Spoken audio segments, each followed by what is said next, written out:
ہمارے لیے کتنی خوشی کی بات ہے کہ ہمارے رب نے ایک نیکی ہم سے کروا کے جو پریشانی تھی وہ بھی ختم کر دی اور نیکی کا ثواب ہمیشہ کے لیے ہمارے اعمال میں درج کر دیا. جب انسان گناہ کرتا ہے تھوڑی دیر کی لذت حاصل ہوتی ہے, یہ لذت تھوڑی دیر بعد ختم, اور نحوست اور گناہ اور اس کا عذاب آپ کے اعمال میں ہمیشہ کے لیے لکھ دیا گیا. ایسا ہوتا ہے کہ نہیں ہوتا؟ بد نظری ہے, انٹرنیٹ پر کوئی فحش چیز دیکھ رہے ہو, زنا کر رہے ہو, کچھ حرام کھا رہے ہو, تھوڑی دیر کا گناہ ہے, لذت تھوڑی دیر کی ہے, مزہ تھوڑی دیر کا. کوئی گناہ ایسا نہیں ہے جس میں ہمیشہ کا مزہ ہو. اللہ نے انسان کی خواہشات کو محدود اور صلاحیتیں بھی محدود. جو لوگ جوانی میں زنا کرتے ہیں, ایک بار کریں گے, 2 بار کریں گے, ان کو زنا میں بھی لذت نہیں رہتی, پھر وہ عادت پڑ جاتی ہے حرام کی, گند میں منہ مارنے کی, لیکن وہ لذت نہیں رہتی. اور جب عمر آہستہ آہستہ بڑھتی ہے, بڑھاپا آتا ہے, تو ٹھڑک باقی رہ جاتی ہے, زنا کرنے کی طاقت ختم. مچلتا رہتا ہے ہر وقت, سسکیاں لیتا رہتا ہے, ٹینشن ساری زندگی کی, لیکن طاقت کیا ہو گئی؟ خوب سمجھ لیں, جو جوانی میں زنا کرتا ہے خوب سمجھ لے, بڑھاپے میں زنا کا جذبہ کبھی بھی ختم بول لینا نہیں ہوتا. اس خوش فہمی میں نہ رہنا کہ ہم جوانی میں زنا کر رہے ہیں تو بڑھاپے میں خود ہی چھوٹ جائے گا. نا نا نا نا نا نا نا, یہ بہت بڑی بھول ہے. زنا کا شوق بڑھاپے میں, اگر جوانی میں نہیں چھوڑا زنا تو بڑھاپے میں یہ شوق ختم نہیں ہوتا. اب خود سوچو, ایک چیز کا شوق باقی ہے لیکن اس کی طاقت ختم ہو گئی, کس قدر ٹینشن ہے, کس قدر عذاب ہے یہ. جن لوگوں کو جوانی میں لڑکوں سے بدفعلی کی عادت ہو, خوب سمجھ لو, بڑھاپے میں یہ عادت کم نہیں ہوتی بلکہ بڑھتی ہے, لیکن برائی کی طاقت ختم ہو جاتی ہے. ایسے لوگوں کا بڑھاپا جوانوں سے زیادہ بدتر گزرتا ہے, بہت خطرناک. اللہ نے بڑھاپے میں یہ خاصیت رکھی ہے کہ جو چیز آپ میں جوانی میں ہوتی ہے, جو چاہتیں بڑھاپے میں وہ کم ہونے کے بجائے بڑھتی ہیں. سمجھ رہے ہیں کہ نہیں سمجھ رہے؟ بار بار حدیث پیش کر چکا ہوں میں, نبی صلی اللہ علیہ وسلم نے فرمایا, یحرم ابن آدم ویشب فیہ اثنتان, الحرص علی المال وطول الامل. نبی صلی اللہ علیہ وسلم نے فرمایا, انسان جیسے جیسے سے بوڑھا ہوتا ہے, عمر بڑھتی ہے, 2 چیزیں اس میں جوان ہوتی چلی جاتی ہیں. کیا مطلب؟ طاقت پکڑتی ہیں 2 چیزیں. جسم جیسے جیسے کمزور ہو رہا ہے نا عمر بڑھنے سے, 2 چاہتیں اس میں کمزور ہونے کے بجائے جوان ہو رہی ہیں. ایک لمبی لمبی امیدیں, دوسرا حرص, لالچ, مال کی ہوس, یہ کم ہونے کے بجائے بولو بڑھتی ہے.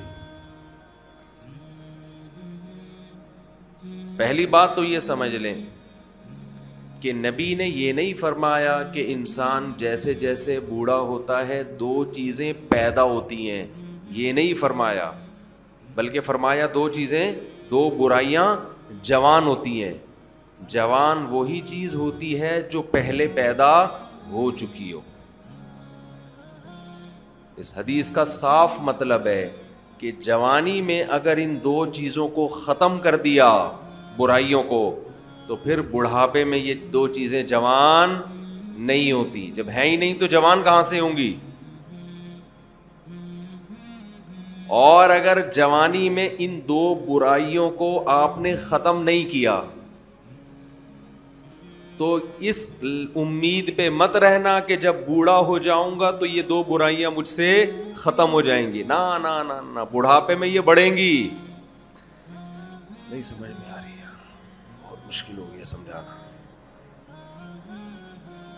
میں سمجھا پا رہا ہوں اپنی بات؟ لوگ کیا کرتے ہیں، جوانی میں پلان بنا رہے ہوتے ہیں، موت کی تیاری نہیں کرتے نا. یہ پروجیکٹ، پیسوں کی ہرس، لالچ، یہاں سے گھسیٹو، میرا بحریہ ٹاؤن میں اس کے 2 پلاٹ، میرے 3 ہونے چاہیے. یہ شوق ہوتے ہیں نا جوانی کے. اس کی 2 شادیاں، میری 3 ہونی چاہیے، اس کی 3 تو میری 4 ہونی چاہیے. یہ نہیں ہوتا شوق، یہ جتنا بھی ڈال لو یہ پیدا نہیں ہو رہا. اس میں بڑے ڈھیٹ ہیں. جو شوق ہونا چاہیے، یہ تو اس کی کثرت تو پیغمبروں کی سنت ہے نا. یہ والا نہیں پیدا ہو رہا. بس پلاٹوں پہ خرچ کر رہے ہیں، جہاں پیسہ آئے گا گاڑی خرید لیں گے. ہم کہتے ہیں نبی صلی اللہ علیہ وسلم نے فرمایا دنیا میں سب سے قیمتی سرمایہ نیک عورت ہے. اس پہ خرچ کرنے کے لیے تیار نہیں. کہہ رہے نہیں، ایک اور گھر بنا لو، ایک اور گاڑی خرید لو. چلو وہ آپ کی ٹینشن ہے، آپ جو مرضی کریں. تو پھر میرا بیان کا رخ چینج ہو جاتا ہے. تو 2 برائیاں. جوان آدمی کیا کرتا ہے، بحریہ ٹاؤن میں 2 پلاٹ ہونے چاہیے. اس کے پاس اس کے 1 کروڑ روپے کماتا ہے تو میں 2 کروڑ روپے کماؤں. اس کو جب موت یاد دلائی جائے کہ ابے تھوڑے دنوں میں مر جائے گا، قبر جب تو پلاٹ خریدتا ہے تو قبرستان بھی تو جا کے دیکھا کرنا، قبرستان بھی تو جا کے دیکھ، تھوڑے دنوں میں وہاں جائے گا. تو شیطان اسے کیا کہتا ہے، بھائی تھوڑے دنوں میں کون آ رہا ہے، ابھی تو میں 30 سال کا ہوں، ابھی تو میں 35 سال کا ہوں، ابھی تو میں 25 سال کا ہوں، ابھی تو بڑا ٹائم ہے، ابھی تو میں ابا بنوں گا، پھر دادا بنوں گا، نانا بنوں گا، پھر بچے بڑے ہوں گے، بہت ٹائم ہے. تو وہ دنیا کی یہ ہوس جوانی میں ختم کرنے کی کوشش نہیں کرتا. اور وہ یہ سمجھتا ہے کہ جب میری ایج زیادہ ہوگی، بال سفید ہوں گے، کمر جھک جائے گی، کڈنی کا پرابلم، ہارٹ کا پرابلم شروع ہوگا تو مجھے خود ہی اس دنیا سے رغبت ختم ہو جائے گی. ٹھیک ہے، پھر قبر کی بھی تیاری کر لیں گے. پھر یہ بزنس میں، کاروبار میں دل کو اٹکانے کی کوشش نہیں کریں گے. پھر بحریہ ٹاؤن گیا تیل لینے، پھر جا کے قبرستان دیکھ لیا کریں گے. تو حدیث کا مطلب یہ ہے کہ یہ آپ کی خوش فہمی ہے، ایسا ہونے والا نہیں ہے. یہ دماغ سے نکال دو. جیسے جیسے عمر بڑھے گی نا، یہ لالچ اور طول الامل، لمبی امیدیں کا کیا مطلب، میں بھی نہیں مروں گا، یہ امیدیں کم نہیں ہوں گی بلکہ بڑھیں گی. اور پیسوں کی جو محبت ابھی آپ کے دل میں ہے یہ کم نہیں ہوگی، یہ محبت اور زیادہ بڑھے گی. میں کمال ہے نبوت کے علوم پر، ہم نے اپنی زندگی میں جو بوڑھے ہیں نا، جنہوں نے جوانی میں لالچ ختم نہیں کی، بالکل 100% اس حدیث کے مطابق ان کو پایا ہے، بالکل 100%. میں نے اپنی زندگی میں، ہم نے دونوں طرح کے بوڑھے دیکھے ہیں، سخی بھی اور کنجوس بھی. اچھا پہلے تو میں حدیث کی تشریح ذرا مکمل کر دوں، پھر مثالوں سے بات سمجھاؤں گا. حدیث میں جب بھی یہ آتا ہے نا کہ یہ 2 چیزیں ایسی ہیں، یہ 3 چیزیں، تو یاد رکھو حدیث میں وہ عدد مقصود نہیں ہوتا. یہاں سے بہت سے لوگ دھوکہ کھاتے ہیں. میری ایک اہل حدیث عالم سے بحث ہوئی، وہ ایصال ثواب کے منکر نا، کہ میت کے لیے آپ کوئی نیکی کر کے اس کو ثواب نہیں پہنچا سکتے. میں نے کہا دلیل کیا ہے؟ کہنے لگے حدیث میں آتا ہے 3 چیزوں کا ثواب ملتا ہے، صدقہ جاریہ، جو اولاد آپ کے لیے دعا کرے، اور علم ينتفع به، وہ علم جو آپ چھوڑ کے جائیں. 3 ہیں، چوتھی کوئی نہیں ہے. بھائی حدیث میں جب بھی یہ آتا ہے نا یہ 3 کا عدد یہ 4 کا عدد تو اس پر امت کا اجماع ہے کہ اس سے وہ عدد میں محصور نہیں ہوتا. اس کا مطلب ہے کہ یہ 3 تو ہیں, جو بھی اس معنی کی ہوں گی وہ سب اسی میں داخل ہیں. جیسے حدیث میں آتا ہے ایک صحابی نے عرض کیا یا رسول اللہ میں اپنی والدہ کے لیے صدقہ کرنا چاہتا ہوں, کیا ثواب ملے گا؟ آپ نے فرمایا ہاں. اب یہ نہیں کہ صرف صدقے میں ہی انحصار ہے, صدقہ تو ایک نیکی ہے. اس حدیث سے صاف پتہ چلتا ہے کہ نیکی جیسے اپنے لیے کی جاتی ہے اپنے کسی مرحوم کے لیے بھی کی جاتی ہے, کی جا سکتی ہے. آپ صدقے کے لفظ کو پکڑ کے بیٹھ گئے کہ صدقہ ہے تو باقی نہیں ہے, تو صدقے میں کون سی ایسی خاص بات ہے؟ اصل میں تو حدیث میں اصول اور ضابطہ بیان کر دیا جزیات کے ضمن میں. قرآن و سنت کی عادت ہے کہ جزیہ بیان کر کے لا بیان کیا جاتا ہے. جیسے قرآن کہہ رہے ماں باپ کو اف نہ کرو, تو یہ ایک جزیہ ہے, لیکن اس کے ضمن میں ایک لا بیان کر دیا کہ تکلیف نہ پہنچاؤ, کیونکہ اف کہنا بھی کیا ہے؟ تکلیف ہے. تو بیسک تکلیف پہنچانا ہے, اف کا لفظ یہ اصل مقصد نہیں ہے. اسی وجہ سے ہماری نظر میں جو راجح قول ہے دلیل کے لحاظ سے وہ یہی ہے کہ ایصال ثواب صدقہ کر کے بھی کیا جا سکتا ہے اور کسی بھی نیکی کے ذریعے کیا جا سکتا ہے. یہاں پر پھر ایک اعتراض ہوتا ہے, یہ اعتراض کا جواب دے کے پھر آتا ہوں اصل, کیونکہ پھر لوگ شارٹ کلپ بنا کے آدھی چیز چلاتے ہیں. اعتراض یہ ہوتا ہے کہ صحابہ کرام سے ثابت کیوں نہیں ہے کہ کسی نے قرآن پڑھ کے ثواب پہنچایا ہو. سمجھتے ہیں؟ نہیں یاری سمجھ میں. ہمارے اہل حدیث حضرات اکثر یہ سوال کرتے ہیں کہ پھر صحابہ نے ایصال ثواب کیوں نہیں کیا. اس کا جواب یہ ہے کہ ایصال ثواب نام ہے اس نیت کے ساتھ نیکی کرنا کہ یہ ثواب کس کو پہنچے؟ مرحوم کو پہنچے. یہ نیت ہے امر باطن. ہمارے سامنے صحابی کی نیکی تو آئے گی, ان کا دل کا ارادہ ہمارے سامنے نہیں آئے گا. جیسے ایک صحیح حدیث تو آ گئی ہمارے سامنے کہ صحابی نے نبی سے پوچھا کہ میں صدقہ کر رہا ہوں, نیت کیا ہے؟ والدہ مرحوم یا والد مرحوم کے لیے کنواں بنا رہا ہوں. اب باقی جس صحابی نے اپنے کسی مرحوم کے لیے کیا کیا وہ تو ان کے دل کی حالت تھی نا, ہمارے سامنے تو وہ عمل آئے گا, دل کی نیت تھوڑی ہمارے سامنے آئے گی. ہاں اجتماعی سطح پہ کسی نے مرحوم کے لیے کچھ کیا ہوتا وہ پھر چھپنے والا کام نہیں تھا, وہ نقل ہوتا, اور ایسی کوئی حدیث نقل نہیں ہے. اس لیے ہم کہتے ہیں اجتماعی سطح پہ ایصال ثواب ناجائز ہے, بدعت ہے. نہیں آئی بات میرا خیال. اخپل طریقے سے انفرادی طور پر آپ کوئی نیکی کریں مرحوم کے لیے ٹھیک ہے, لوگوں کو جمع کر کے کریں یہ عمل کیا بن جائے گا؟ بدعت. کیونکہ اگر جمع کر کے کرنا جائز ہوتا تو پھر یقیناً صحابہ سے ثابت ہوتا, پھر یہ عمل چھپنے والا تھا نہیں. سمجھ میں آ رہی ہے بات؟ کہ آپ اگر چھپ کے یعنی قرآن خوانی میت کے ایصال ثواب کے لیے ہم اس عمل کو بدعت سمجھتے ہیں, کیونکہ یہ ثابت نہیں ہے. حضرت ابو بکر کا انتقال ہوا تو حضرت عمر نے کوئی پبلک کو بلایا کہ آ جاؤ ہمارے یہاں قرآن خوانی ہو رہی ہے, تمبو لگا ہوا بھی آ جاؤ. اپنے طور پر اخپل طریقے سے بیٹھ کے پڑھو بھائی, اخپل طریقے سے میت کے لیے کوئی بھی سورت پڑھ لو, کوئی بھی نیکی کر لو. بہتر تو یہی ہے کہ صدقہ کو فوکس کرو جو حدیث میں منصوص ہے, جس کا حدیث میں صراحتاً ذکر ہے, تو سب سے افضل تو یہی ہے. اس کی مثال ایسے ہے کہ جیسے صحابی نے پوچھا میں کنواں بنانا چاہتا ہوں. اب آپ کہیں کہ کنواں بنانا تو جائز ہے, مسجد بنانا جائز نہیں ہے, کیونکہ حدیث میں مسجد کا ذکر نہیں ہے.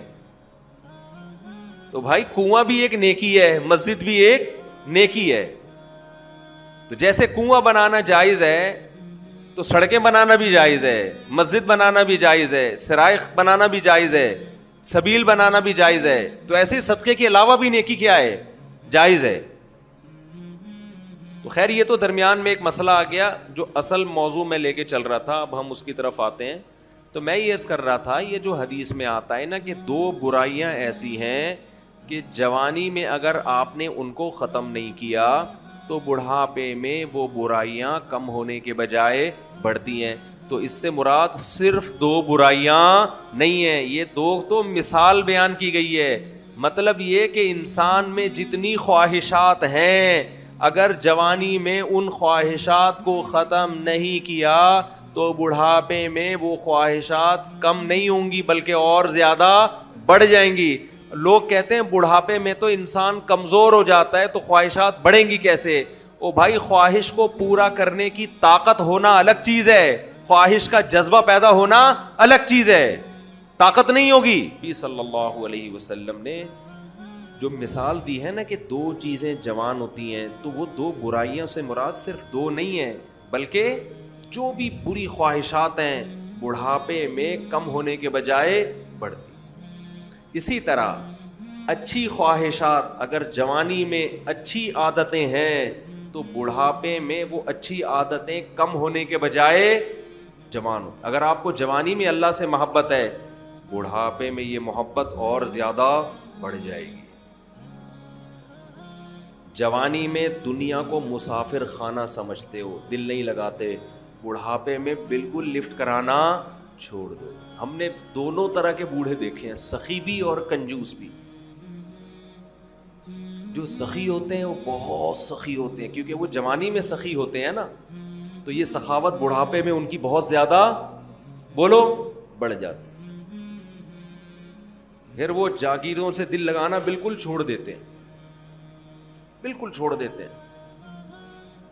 اور جو کنجوس ہوتے ہیں نا جوانی میں, بڑھاپے میں اللہ کی پناہ آدمی کانوں کو ہاتھ لگا, نوٹ نظر نہیں آ رہے ہوتے, ایسے ایسے گن رہے ہوتے ہیں بیٹھ کے. یہ میں نے اپنی آنکھوں سے دیکھا ہے, نظر نہیں آ رہا نوٹ, دیکھ رہے ہیں یار کم تو نہیں پڑ گیا, یوں یوں یوں کر کے نا چیک کر رہے ہیں کہ اس میں اصلی ہے. ابے اب تو نقلی بھی ہے تو کیا کرنا ہے, اب تو اگر نقلی بھی ہے تو اپنے دانت نہیں ہے کھانے کے لیے, پیٹ میں آنت نہیں ہے کھانے کے لیے, چبانے کے لیے دانت نہیں, کھانے کے لیے آنت نہیں, تو اصلی نقلی کا رہ کیا گیا؟ شوگر کے آپ مریض ہیں, مٹھائی آپ نہیں کھا سکتے. اب تو آپ کو بچے پال رہے ہیں, اللہ اللہ کرو, مصلے پہ ٹائم گزارو اور نکل لو پتلی گلی سے. اللہ زندگی دے سارے بوڑھوں کو, لیکن اب تو یہ سوچ ہونی چاہیے نا, نہیں جناب ایسے ایسے گر رہے ہوتے, اتنے لالچ, اتنی ہوس, اور ایسا پراپرٹی میں دل لگائیں گے, ادھر پلاٹ. ایک بوڑھے کا فون آیا میرے پاس, غیبت اس لیے نہیں, کسی کو کیا پتا کس کی بات کر رہا ہوں, میرا خیال ہے 85 سال تو ان کی عمر ہوگی, اور 10 قسم کی بیماریاں. کہنے لگے, رو رہے تھے, میرے بیٹے کا کاروبار کا نقصان ہو گیا, گھر میں بڑے مسائل آ رہے ہیں, رزق کی تنگی ہے, میں بہت ٹینشن میں ہوں. میرا دل مجھے ترس آیا, میں ان کا مذاق نہیں اڑا رہا, مجھے ترس آیا. میں ان سے کہوں کہ حضرت آپ کی کیا رزق کی تنگی, آپ کی زندگی گزر چکی ہے, آپ نے ویسے ہی 2 پاپے صبح چائے میں ڈال کے کھانے ہیں بھائی, دوپہر دھونے والے کھچڑی کے کھانے, زندگی گزر گئی. اب ان چیزوں میں کیا رکھا ہے؟ جو بیٹا جس کا کاروبار ڈوب گیا اس کو اتنی ٹینشن نہیں ہو رہی, جس نے آگے زندگی گزارنی ہے ابا کو اس سے زیادہ ٹینشن ہو رہی. لیکن ہم نے نیک بوڑھے بھی دیکھے ہیں, نیک بوڑھے بھی دیکھے. ہمارے نانا, اللہ تعالیٰ مغفرت فرمائے, نانا نانی دونوں, میرے نانا کی بھی 99 سال ماشاءاللہ عمر تھی, نانی نے بھی بڑی عمر پائی ہے. جب بھی ہم ان کے پاس جاتے تھے نا تو وہ شاعری شروع کر دیتے تھے, قبر کی آخرت کی, ٹھیک ہے, گھر جسے سمجھے ہو وہ تم گھر نہیں. مجھے پورا شعر یاد نہیں ہے ان کا, یعنی بار بار کہتے تھے بیٹا جس کو تم گھر سمجھ رہے ہو یہ گھر نہیں ہے, گھر اصل کیا ہے, قبرستان. اور سخاوت ایسی, کھلا رہے کھلا رہے کھلا رہے, ہر وقت کچن میں کھانا بنتا رہتا تھا.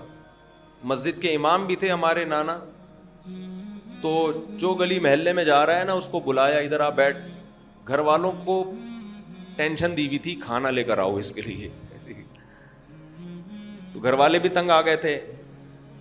تنگ آنے کا مطلب ظاہر ہے بار بار بار بار کھانا گھر میں پکتا رہے, لیکن سخاوت تو تھی نا. تو ایسے بھی دیکھے ہیں کہ بھائی یہ گھر ور کچھ ان کو کوئی دلچسپی نہیں ہوتی پلاٹوں میں جائیدادوں میں. تو یہ جوانی